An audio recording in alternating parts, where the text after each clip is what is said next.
answering the no-popery history myths and why is it important to understand.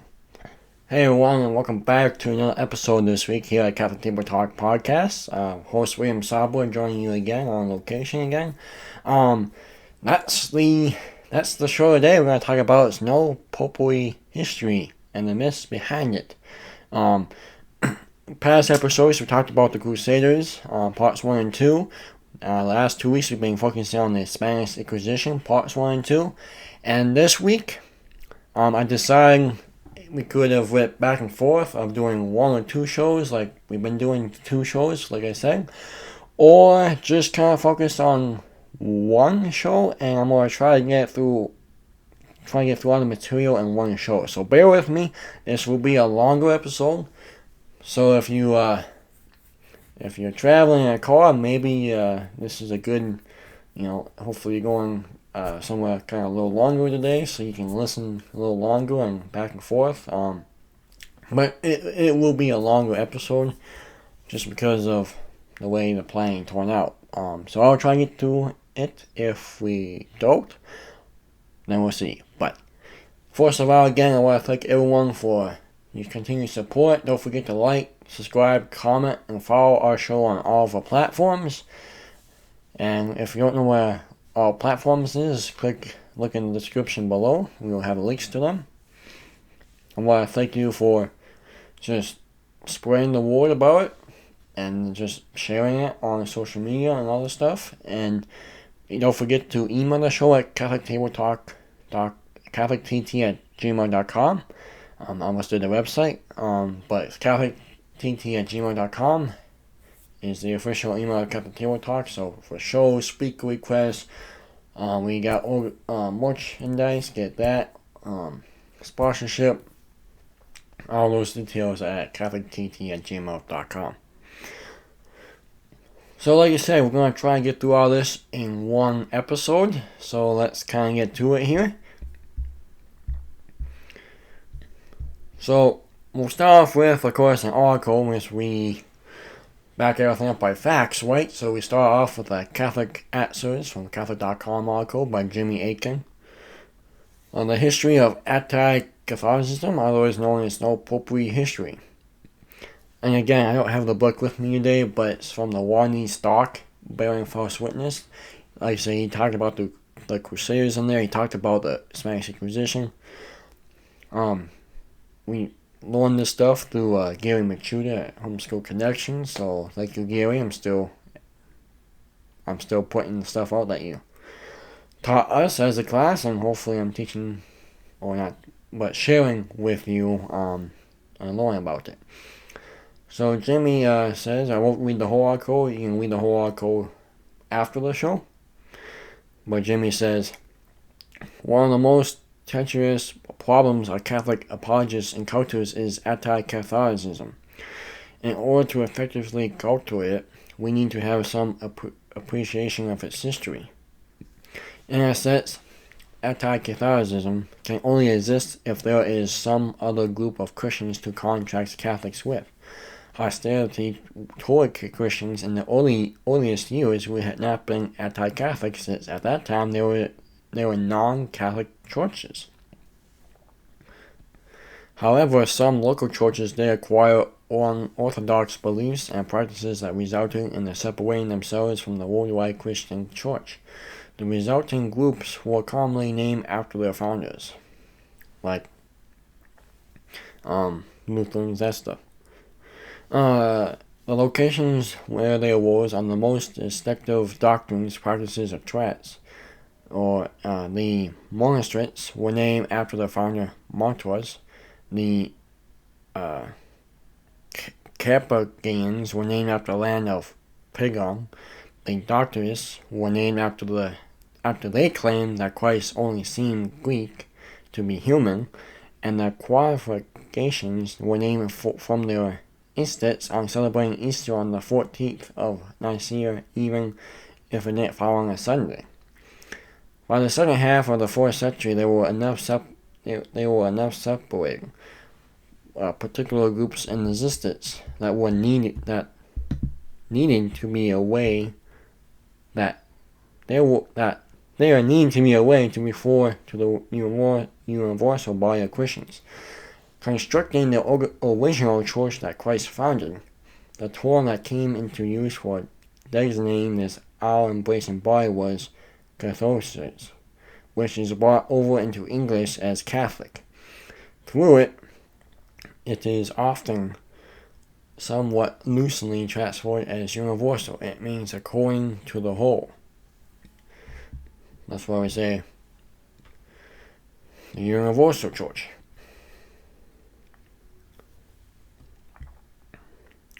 So I'm just kind of finishing up so we can kind of keep moving along. Almost could have just done the whole show on this. As the foregoing has indicated, anti-Catholicism is not static, but changes over time. Even the arguments that are used against Catholics changed over time. 100 years ago, many Protestants charged that Catholics were unpatriotic because they resisted placing the children in American public schools. With the schedulized of the American schoolroom, this argument has disappeared. With increasing secularism, but also increasing Emiratism, it remains to be seen with what shape anti-Catholicism will take in the future. It may happen that we will return to a situation like that of the 4th century where Christians are persecuted indiscriminately of the domination by a hostile anti-Christian world. So again, that's from Jimmy Aitken. You can find that below in the descriptions. And now, moving on. Here are some common objections about No-popery history, anti-Catholicism, which, when we took the class of Gary Michuta, it's from the same class. You have the Crusaders, and you talked about the Inquisition. Then you talked about the common objections about the class and what we learned. So this is kind of about the whole No-popery history, kind of theme that we've been relying on as of lately. So, objection here. And I'm just going to try to read I'm not going to spend a whole lot of time on them. I'm just going to read them. But the early church recognized slavery and forbade some slaves from becoming priests. The early church, the answer to it is, recognized and forbade some slaves from becoming priests. That's like objection again.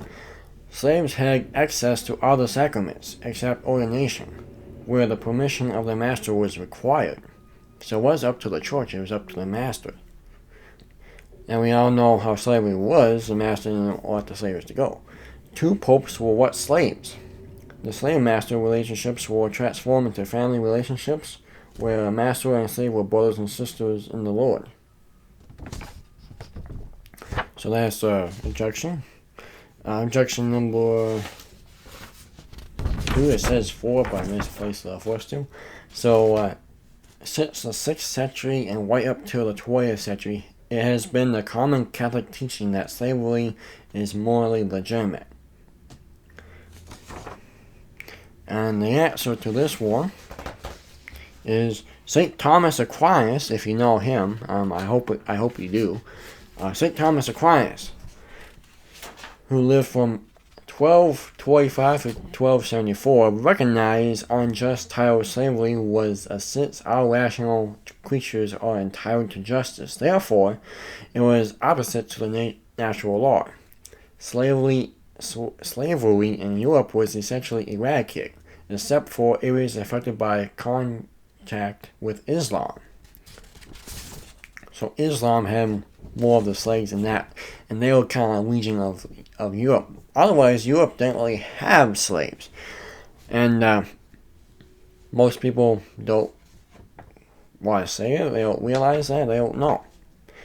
Moving on to another objection. In 1488, Pope Innocent VIII accepted the gift of 100 Moorish slaves, or Spanish Muslim, from King Ferdinand of Aragon, giving some of them to his favorite cardinals. His favorite cardinals for just, for slave purposes. Sadly, this appears to be true. Not all the popes are saints, and not everyone, we all know not everyone is a saint.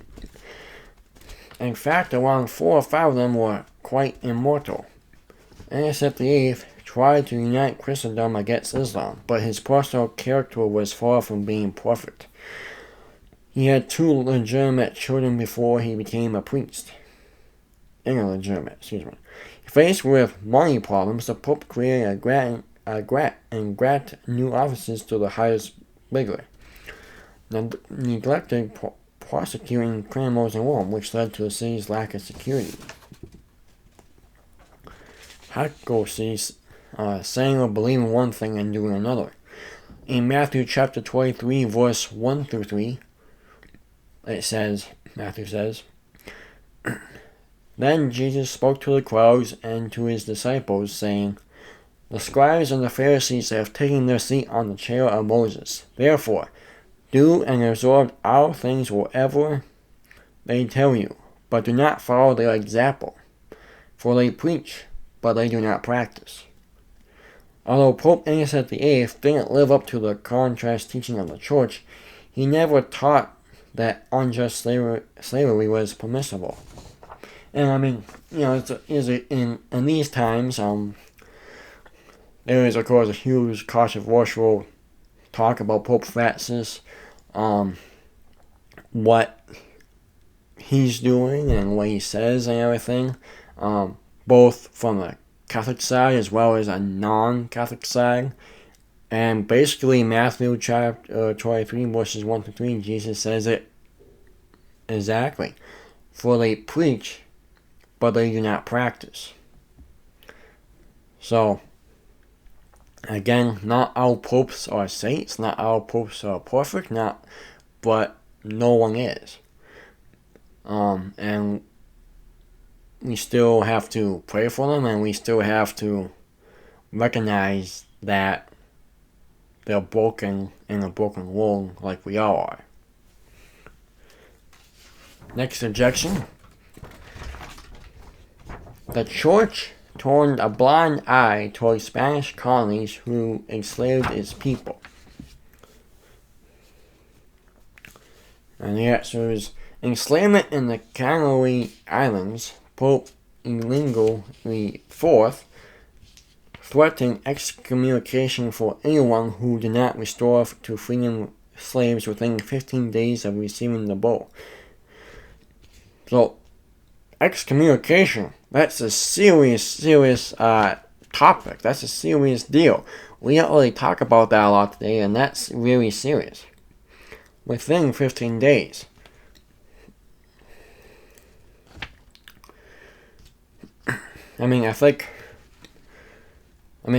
Just for example, I think taxes are more than 15 days if you have to send in taxes late or something, if I'm not mistaken. I could be wrong, but I want to say it's more than 15 days, so you only have 15 days to release a slave after receiving the bull. Some Spanish ignored the bull and slavery continued. Pope Pius II and Pope Sixtus IV followed with similar bulls.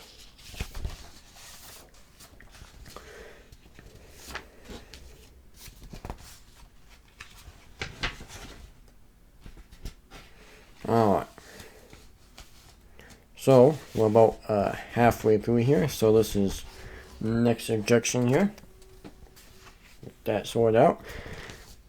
If the popes really did speak out against slavery, it would have ended before it really became widespread. And you might say that's a that's a solid question. Objection. That's a solid argument. But the problem wasn't that the Church failed to condemn slavery. It was that few heard it and most did not listen. In this era, popes had little or no influence over the Spanish or the Portuguese.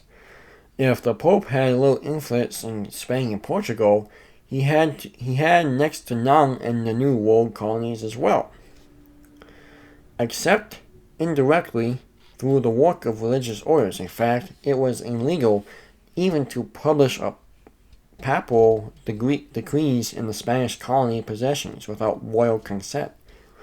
And the king also appointed all the bishops. And that's from the book Lonnie Stark, Bearing False Witness. Against the Bearing False Witness, Anti-Semitic Views of the Catholic Church. Stark 165. So the king appointed everyone, and he said what goes through to the colonies and what doesn't. So next objection, if the popes really did so fiercely oppose, why don't modern historians who write on the history of slavery tell us? The papal bulls were not unknown to the distinguished Stanley M. Orkins in his celebration of slavery, a problem in American institutional and intellectual life, intelligible life. That was in 1959 it came out. He wrote, the papacy itself would denounce it. Slavery in various ways in 1462, 1537, 1639, 1741, 1815, and 1839. But that was it. One sentence, no quotations. Again, Stanley M. Elkins in his celebration book, Slavery, A Problem in American Institutional and Intellectual Life, he wrote, the papacy itself would denounce it in various ways. But that was it. He didn't have there was one sentence, no quotations, nothing else, no paragraph after that, just one sentence, nothing more, and yet Elkins paid far more attention to the popes than did many other equal celebrating historians of slavery. The only entry for pope in the index of David Byron Davis's highly praised book on slavery in Western culture. The problem of slavery in Western culture is the British poet Alexander Pope. Although one fails to understand how Pope could be omitted from the book's lengthy sections devoted to the moral issues and to religion, but that's the way things have been. That's from Stark 166. Objection 10. Catholic colonies permitted slavery and instructed that slaves could only be instructed in the Catholic religion.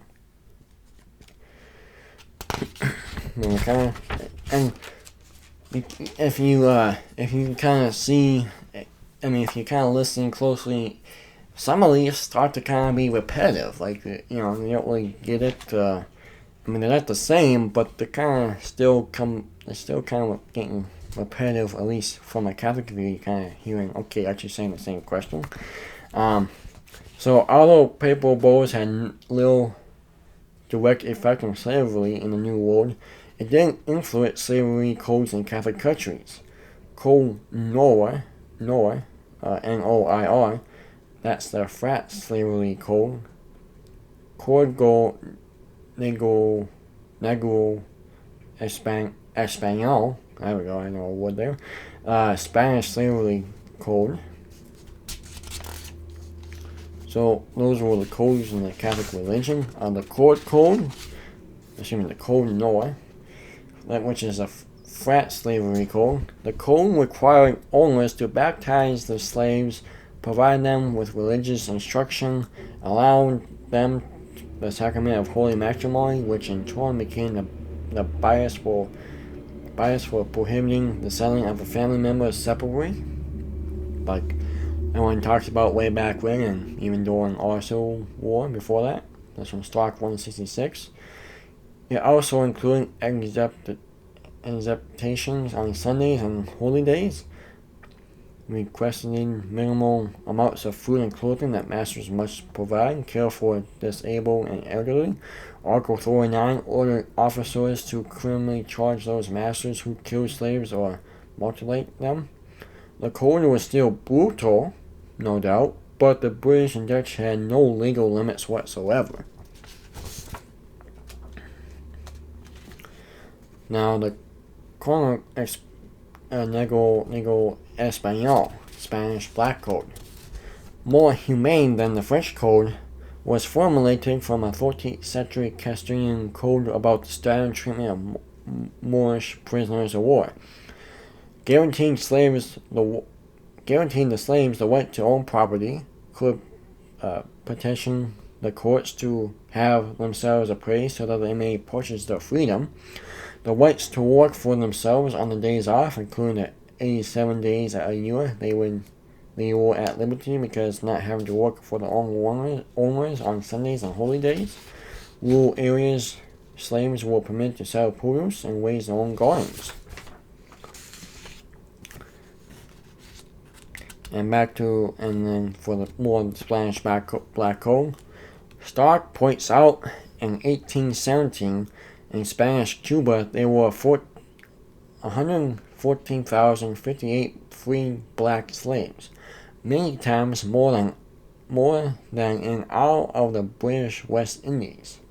That's from Stark 169. Louisiana came under the Code in 1724. It shifted to Spain in 1769, where the Congo Español Code came into effect. Then it was sold to the U.S. in 1802. U.S. census in 1830 reported a far higher percentage of blacks in Louisiana were free, 13.2%, than any other slave state. Alabama, only 1.3%, Mississippi, 0.8%, and Georgia, 1.1%. New Orleans in 1830, 41.7%, almost 42% of the blacks were free compared to Charleston, 6.4%, and other major cities were even fewer. The Lutheran scholar Ronnie Stark concludes, granted that, in the end, Protestants played a very major role in ending slavery, which we do give him credit for that.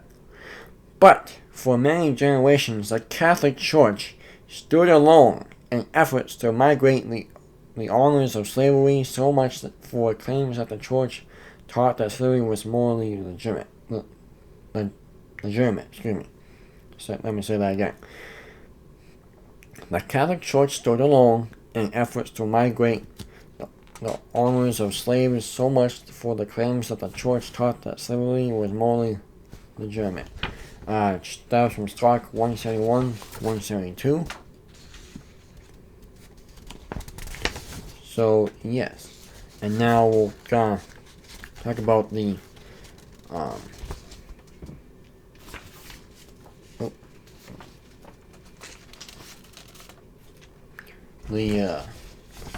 pregnancy reductions communities. In 1606, the Jesuit Republic twice the size of France, parts of Brazil and Paraguay, missionaries no more than 200, arts and industries flourished, paved streets and buildings, represented government. Jesuit Superior Antonio Rizzo de Mato said the reductions were meant to civilize and Christianize the Indians so that they could be free subjects of the crown and equals to the Spanish, so as to bring about the peace between the Spaniards and the Indians. So again, people say, well, how about the Indians now? I mean, you kind of went against them too. In 1750, Spain and the Portuguese signed a treaty that redivided South America, splitting the reductions between the two crowns. When ordered to turn over these settlements to civil authorities, the Jesuits resisted and appealed to the Portuguese and Spanish crowns. False rumors influenced the crowns.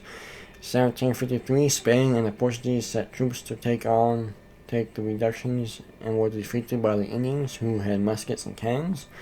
The Jesuits were blamed and counted as traitors, being banned from Portuguese and Spanish territories. In 1767, all Jesuits were deported from Spain to the Papal States. The remaining 23 reductions were seized by Spanish troops. The Jesuits were taken, with the sick and elderly fathers being tied to mules and transported over mountains in bad weather to be deported, resulting in many deaths. So that's the pregnancies reductions communities. Communities.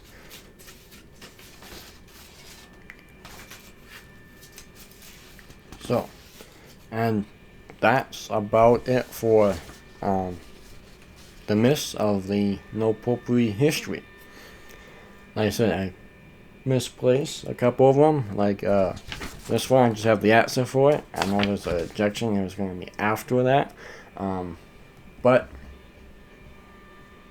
just do more of your homework before. But that's weird. I thought I had it, so I apologize for that. Hopefully you found this learnful and intriguing. And yeah, like I said, I don't know where the other ones went. How is this? I'll do another show if I find those other ones. Sounds good. So, hopefully you learn something. And again, I mean, it's back to, hey, you guys, it's almost like we talked about the Inquisition and the Crusaders. Like I said, it's from the same class. So, you're just asking common objections about the No-popery Catholic. Hey, you guys did this back then to slavery. You did this back then to the Crusaders. You guys did this.